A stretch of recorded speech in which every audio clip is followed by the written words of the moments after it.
Festival international du film documentaire océanien se tient cette année à partir du 5 février, de samedi donc, jusqu'au 13 février à la Maison de la Culture. On en parle ce matin en compagnie de Myriama Bono, donc la présidente de l'association du Festival international du film documentaire océanien. Bonjour. Yolanda, bonjour à tous. Alors 2 ans que le FIFO donc a dû être mis en sommeil, même si l'an dernier, il faut le souligner, vous avez proposé quand même au niveau de l'organisation une version totalement numérisée. Alors ça a permis, j'imagine, de toucher un autre public. Oui, tout à fait. C'est vrai qu'on n'a pas eu la chance de pouvoir rencontrer le public polynésien l'année dernière, mais on a quand même fait une édition numérique, ce qui nous a demandé un gros travail, la plateforme a été entièrement créée localement et c'était une grosse performance, je tiens à le souligner. Et en effet, ça nous a permis d'ouvrir de nouveaux horizons pour le FIFO, puisqu'au-delà du public polynésien, et on a notamment pu par exemple être suivi aux Marquises, à Raiatea, où on a eu beaucoup de connexions. On a également été très suivi en Nouvelle-Calédonie, puisque ça a été notre deuxième public, et puis également en métropole, et notamment par beaucoup d'étudiants en fait, ou de Polynésiens qui vivent en France. Donc c'était vraiment une très belle opportunité pour le festival de pouvoir s'ouvrir au numérique également. On peut dire que finalement ce format en ligne vous ouvre de nouvelles perspectives de développement ? Tout à fait. Par exemple, cette année, en plus de la France métropolitaine, on s'est également ouvert à l'outre-mer. Et puis il y a tout le bassin pacifique, avec évidemment les sujets qui sont traités au FIFO sont aussi des sujets qui intéressent notamment les Australiens ou les Néo-Zélandais. Donc c'est une nouvelle ère également pour notre festival. On parle d'un FIFO hybride cette année. Alors vous pouvez nous expliquer pourquoi ? Oui, hybride parce que donc il y aura l'édition numérique, mais aussi l'édition physique. Et donc, en plus de ce double FIFO, nous, on a aussi une double organisation puisque une partie de nos invités, notamment les Australiens et les Néo-Zélandais, ne seront pas physiquement présents, mais ils vont quand même participer à ce FIFO, notamment via le colloque des télévisions. Donc, c'est toute une logistique, comme vous l'imaginez, mais c'est aussi beaucoup d'enjeux de communication et de liens, mais ça nous permet de maintenir une édition de qualité. De qualité. Alors, le festival débute samedi, mais la cérémonie d'ouverture donc est prévue mardi prochain, le 8 février. Pourquoi ce décalage ? Alors en fait, ce décalage est lié à l'histoire du FIFO, puisqu'au départ, en fait, le festival commençait le mardi, et puis d'année en année, en grossissant, le FIFO s'est ouvert notamment aux courts documentaires et aux courts-métrages de fiction. Et donc c'est ce que nous appelons le OFF. Et donc ça commence samedi, l'idée étant d'offrir des projections gratuites, je le rappelle, à la population pour pouvoir venir découvrir l'esprit du FIFO. On peut rappeler combien de films sont en compétition cette année ? Oui, cette année, on a 12 films en compétition et 14 films hors compétition. Vous avez le temps de tout regarder, de tout visionner ? Alors moi, malheureusement, non. Je dois le dire, mais c'est vrai que le FIFO rayonne aussi tout au long de l'année puisqu'on organise beaucoup de hors les murs. Et donc c'est l'occasion aussi pour l'équipe d'organisation de voir ces films. Alors de ce que vous avez pu voir ou connaître, donc est-ce que il y a des films qui soient en compétition ou pas, qui se détachent vraiment ? Oui, toujours. Alors bon, après, ça dépend aussi des coups de cœur de chacun et de nos centres d'intérêt. Moi, j'avoue que cette année, il y a encore beaucoup de films qui traitent des problématiques environnementales. C'est des questions auxquelles je suis particulièrement sensible. Mais on sait également que le FIFO est toujours porteur de films forts en matière culturelle ou identitaire. Et donc voilà, il y a une sélection, je pense, comme chaque année, qui est très variée et qui permettra de répondre à toutes les attentes.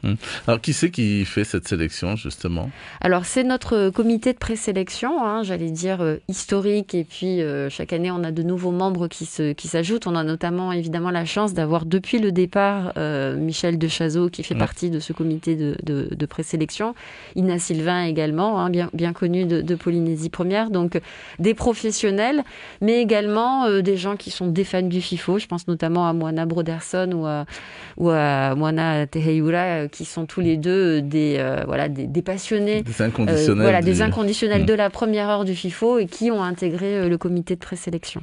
Alors côté film, en tous les cas, ça va d'un 52 minutes sur les GIs à Bora Bora, la soirée spéciale du livre à l'écran, passant par ce film dans lequel on découvre alors qu'une équipe de légistes et d'humanitaires se bat pour retrouver l'identité de ces personnes, de ces migrants qui meurent en tentant de traverser en Méditerranée. C'est vraiment des sujets d'actualité en même temps. C'est pas que, je veux dire, des sujets d'archives. Oui, tout à fait. Le FIFO, c'est vraiment, depuis 19 éditions, maintenant un peu le réceptacle de la société, des problématiques qui préoccupent les Océaniens. Donc, en effet, on peut avoir des sujets très, très actuels. Je pense notamment, par exemple, en Calédonie. On a quand même beaucoup de sujets qui traitent également du processus en cours là-bas. Donc, c'est vraiment le reflet de notre vie à tous, de tous les jours, et de problématiques plus générales également. Le président du jury cette année sera le président du musée du Quai Branly, Jacques Chirac, le Calédonien Emmanuel Casarero. Vous ne pouviez pas mieux vous inscrire dans votre environnement régional. Tout à fait, c'est un grand plaisir pour nous de l'accueillir. Déjà, c'est la 3e fois qu'il fait partie du jury, puisqu'il l'a déjà été 2 fois.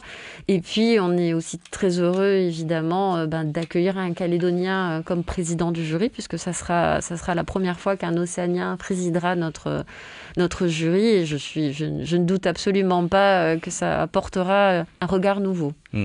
Alors, vous consacrez un moment pour les scolaires d'habitude. Ce sera le cas aussi cette année ? Ça sera le cas cette année. Alors malheureusement, avec les contraintes que nous connaissons tous, de façon un petit peu plus réduite, puisque en fait, on va vraiment dédier complètement les rencontres scolaires. Donc ça sera uniquement le lundi.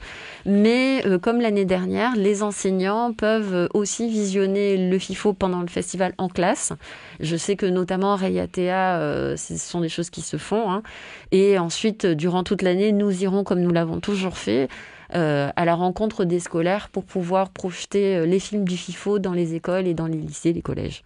Alors cette année, les consignes sanitaires, je l'imagine, vont devoir s'appliquer au festival. Ça risque d'en décourager plus d'un de se déplacer, vous pensez ? Oui, je pense que ça va avoir un impact évidemment sur l'organisation de la manifestation, ce qui est normal, mais c'est aussi pour cela qu'on a souhaité maintenir à la fois le présentiel et le numérique, puisque je sais que certaines personnes préféreront être chez elles.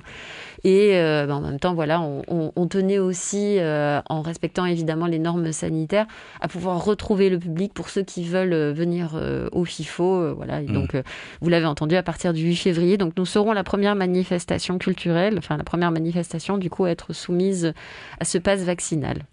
Alors, FIFO rime avec distraction, évasion.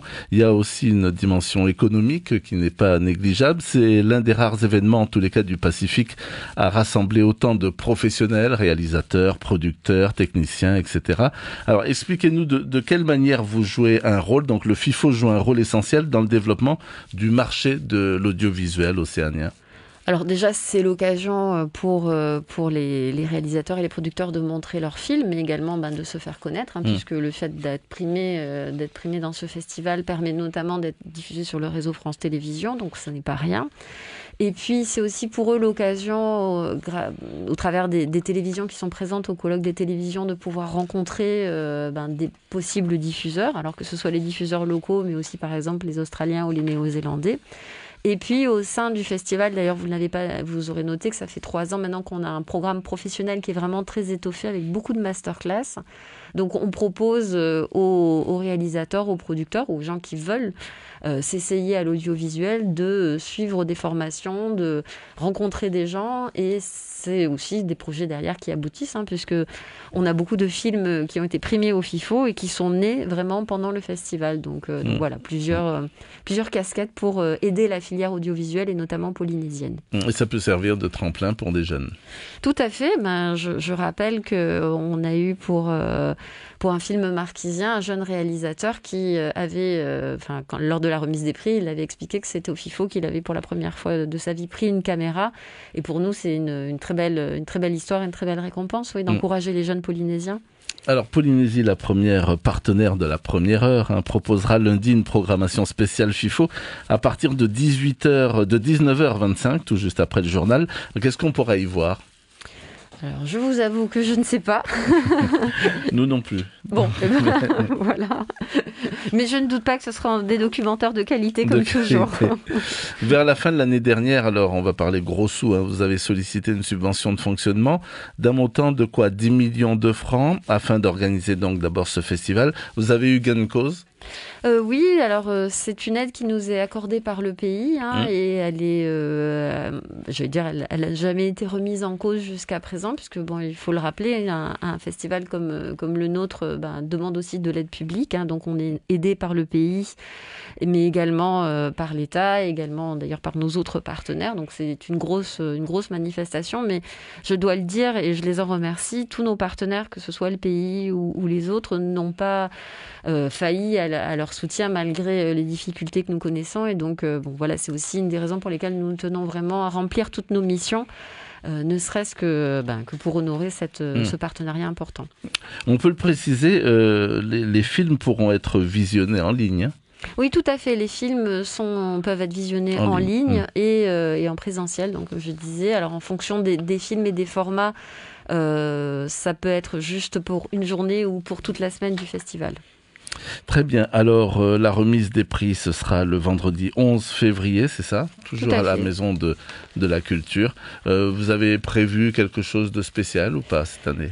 Oui, alors on va être retransmis sur les réseaux de Polynésie la première. Donc, ça sera la première fois qu'on retransmettra la remise des prix. C'est vrai que c'est une bonne chose parce que je sais que ceux qui ne peuvent pas venir la suivent. Donc, c'est déjà arrivé que des réalisateurs apprennent via les réseaux sociaux qu'ils étaient primés. Donc c'est une très bonne chose. Et puis donc voilà, on va, comme je le disais, poursuivre cette formule hybride cette année. Très bien, donc rendez-vous samedi, c'est ça? Samedi, dès 15h, à la Maison de la Culture. De la Culture. Très bien, eh bien nous y serons. Myriama Bonneau, merci beaucoup d'avoir accepté notre invitation. Je rappelle que vous êtes la présidente de l'association du Festival international du film documentaire océanien. L'invité café.